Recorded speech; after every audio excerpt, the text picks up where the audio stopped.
All right.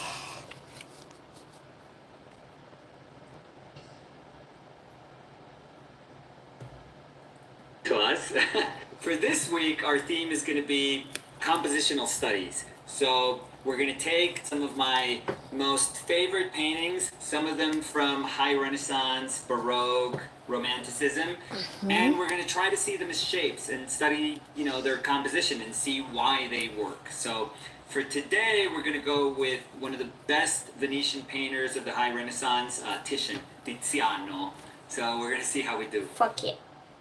Okay, let's get started. Now, this week, I think it's going to be a super exciting week because I've always wanted to do a week on composition, but what is very clear to me is I don't want to approach composition as a very sort of formulaic thing. I don't want to fall into maybe traps that tell you, okay, this is what works and this is what should be avoided. Honestly, because I've seen so many works of art that go against the norms of composition and yet they still work, that I deep down know that there are no real rules in terms of composition. I mean, if you want to construct a painting based on very, very classical canons of composition, you could do that. But nowadays, and thank God for the 20th century, we really can do anything we want. And the most exciting part is to understand that our composition is a visual way in which we can engage with the observers, and it could get them closer to what our original intent was. So the idea is that the arrangement of the shapes that we are placing on our canvas is going to emphasize our intent. That is the most important aspect of composition.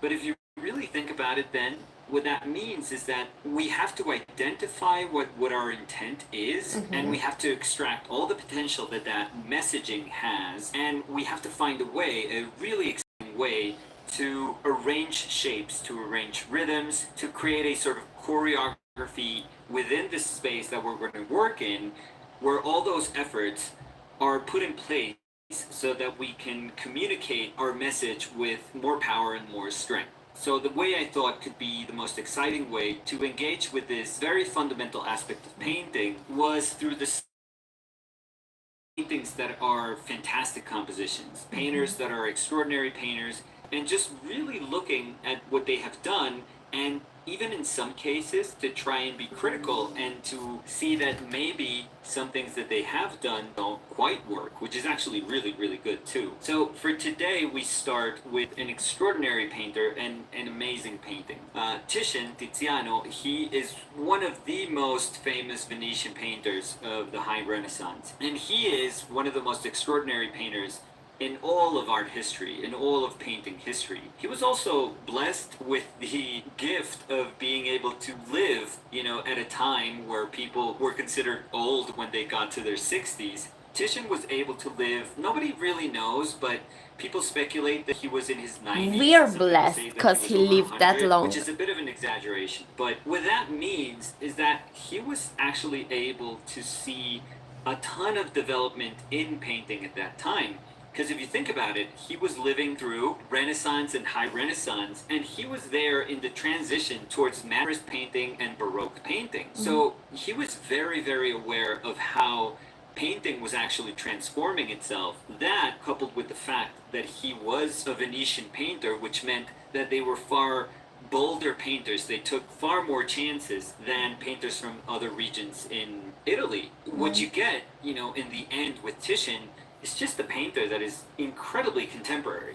I mean, if you look at the paintings that Titian did at the latter part of his life, it's insane. There's just so much directness when he's painting, so much ability, so much knowledge that he's carried throughout the years that it's a blessing. It's actually an incredible gift that we have nowadays to be able to see how a person really navigated all those years in painting history and was able to be flexible often. So, like I said, it is a gift of life to be able to see how his work really, really developed from the paintings he was doing when he was younger, when he was influenced by this softer and more delicate. There is a very bold, direct quality always throughout the whole of his career, and that's what we get to see by the end of his career. Now, this particular painting, The Entombment, it is one of my favorite paintings in all of art history because it is so daring in its portrayal of Christ that I can't even imagine when he showed this or Rembrandt's compositions of the deposition of Christ. This is a lot more somber and this is a lot more intimate in a way. What's incredible about this is that Christ has always been presented in the more Eurocentric, just the way his abdomen is caving in so that his lower abdomen can kind of stick out, so that his belly can kind of stick out. It's just so masterful. And the fact that he decided light and arms that are completely powerless, there's no strength in that body, there's no life in that body, and he's able to actually depict the weight of that lack of life in that body. The fact that these three people are actually exerting, some power, some strength into trying to lift this body. So Christ actually is coming from shadow to light, but not in the most elegant way. No. This is a very real way of coming into light. This is a very earthy, grounded moment. So his belly sticks out. This is not Christ is actually posing as a very, very strong figure, like an idealized figure. Remember, this is a moment where artists were trying to paint so that they could speak about God, they could speak about the divine. So to have Christ suddenly grounded is such an important part of history. It's such an incredible moment of history that he feels human. He feels absolutely human. And so the moment that Christ comes from shadow to light is that beautiful belly with that lower abdomen turning away from us, and that little catchlight of the navel is just glorious. It's just absolutely glorious. And then these legs, these incredibly powerful, thighs that are so strong. They're just a reminder. It's almost like Titian telling you, it's a reminder that yes, this is Christ, yes, he is grounded, yes, he is dead, but look at the strength in that body. It is there, but he's not exhibiting it in a way that traditional Renaissance sculpture would do even. And the beautiful control of that painting to do, because they have to speak about Christ being dead. So the color has left his body, but also they have to speak about the divine nature of the shroud, the sanctity of the shroud, and it has to be white. It speaks about his purity. So you have to speak about the lightness in Christ against the lightness of the shroud. And it's very, very hard to deal with. But he actually makes us understand that how light Christ is because he is coming from shadow into light. And then he gives himself the chance to have enough room in terms of to say, and now I can speak about the sanctity of the lightness of this shroud, the whiteness of this shroud, by then putting the moments of lightest light belonging to that shroud. So it is incredible. He's also designing this interlocking shapes of the figures so perfectly that he even has these moments, these negative space moments that are just absolutely perfect because they help him actually describe those forms. So in Christ's torso, in his upper body, we actually are aware that he is in the shade because that moment that is right up against that chest of Christ that's in shade, it's that beautiful moment of twilight that's in the background. It's a value that doesn't quite compete with the lightness of Christ's body coming into the light, and obviously with the very light value of the shroud, but it's bright enough and it's saturated enough that you can actually see how it carves the figure.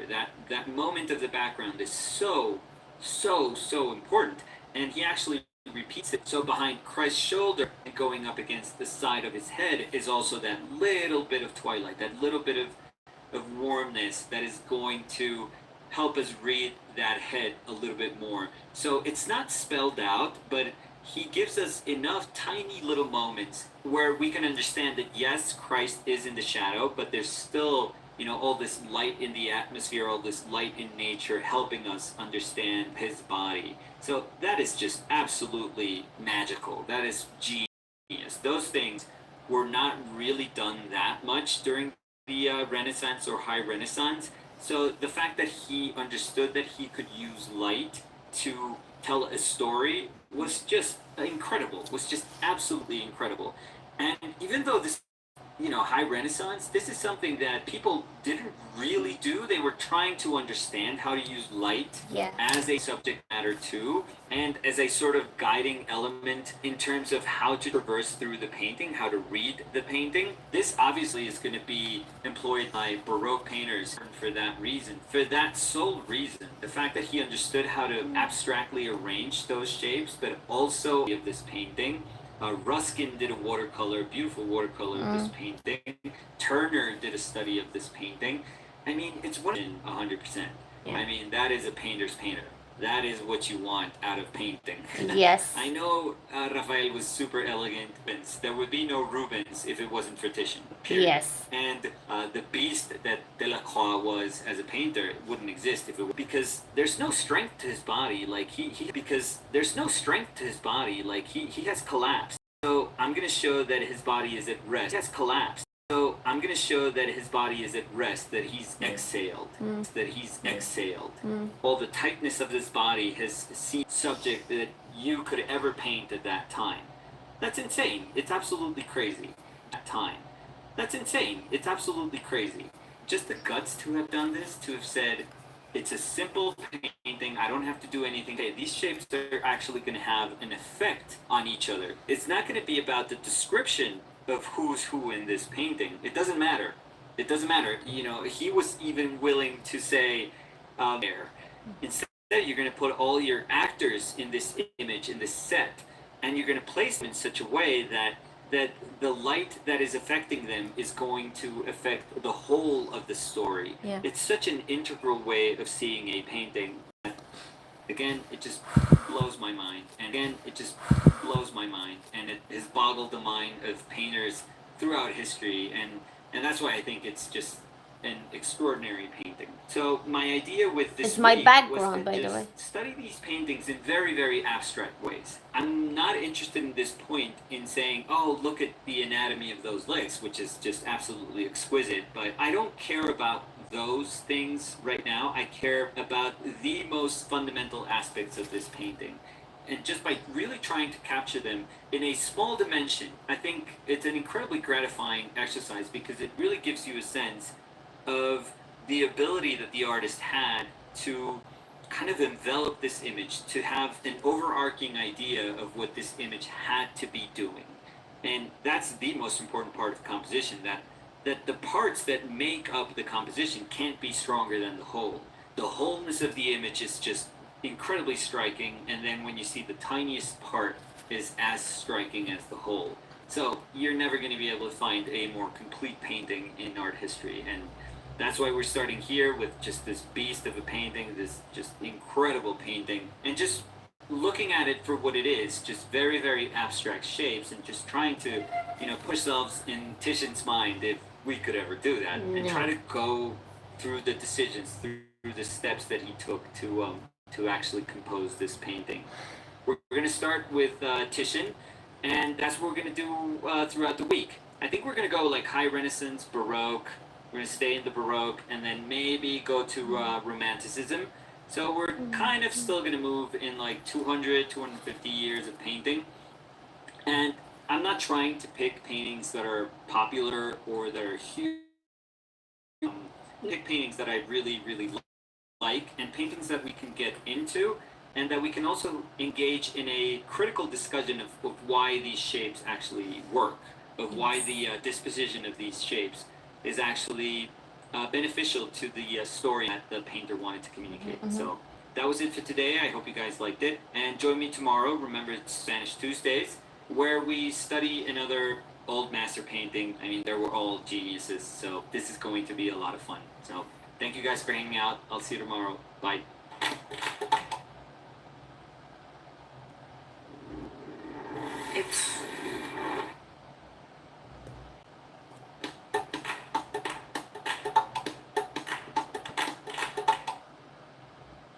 Hey everyone, welcome to week 24, day 3. This is our ongoing compositional studies week. We've done a Titian painting, and yesterday we did a Caravaggio painting. And today we're going to do a Rubens painting. Oh my God. It's actually one of my favorite Rubens painting. And what we're going to try to do is see if it works, why it works, and what maybe doesn't quite work. So we'll see how that goes. Okay, let's get started. For today, we're actually going to travel to Belgium, and we're going to see one of the greatest painters ever, which is Rubens. And while this may not be my favorite Rubens painting, which is kind of weird because, like I said at the beginning, this is not really about just exploring my favorite paintings or the best paintings ever, but just paintings that have had a very deep impact on me. And this particular painting, Samson and Delilah, Oh it my was incredible to see it right next to one of my favorite paintings ever, which I think is actually Rembrandt's best painting ever. People would probably say his Night Watch is his greatest accomplishment, but to me, his painting of Hendrik bathing in a river is one of the most incredible paintings in all of art history. I think it anticipates the painting that was going to be done in the late 19th century and early 20th century. Absolutely magical. It belongs to no place at all in Rembrandt's history. It's just a very anecdotal painting, and it's very, very small. But that is one of my favorite. Think is one of the most beautiful paintings in all of art history. It doesn't have to be this big, overwhelming composition to be one of the best paintings ever, in my mind at least. Extreme different from every other painting that you would see, and it almost has to feel like it doesn't belong to time. It has to feel like anachronic in a way that you can send one and it would still work. And that's what I feel about Rembrandt's painting, but we're not going to actually discuss that painting in direct and fresh and beautiful and perfect. And he was doing things that nobody was doing at that time. That I think that is what was absolutely subjective. This is just me, but I just feel that that painting in particular is as well painted as you can paint. So it is first time, because I do think now it's been reorganized, but for the first time I went there, that painting of Rembrandt was hanging very small. I mean, it's not a tiny painting, it's very small in comparison to the Rubens painting. Now, the Rubens painting is not as big as those humongous paintings that are in the Louvre, but one of my favorite painters ever. I was constantly being pulled to this painting that was right next to it, and the obvious reason is that just form is described so amazingly well. I mean, Rubens they knew worked. They all painted in very, very different ways. If you think about Velázquez, is very different from Vermeer, who was very different from Rembrandt, who was very different from Rubens. So there are, and then he would do a grayish, sometimes greenish gray, sometimes like a cooler gray transition towards light, and then he would just hit those very warm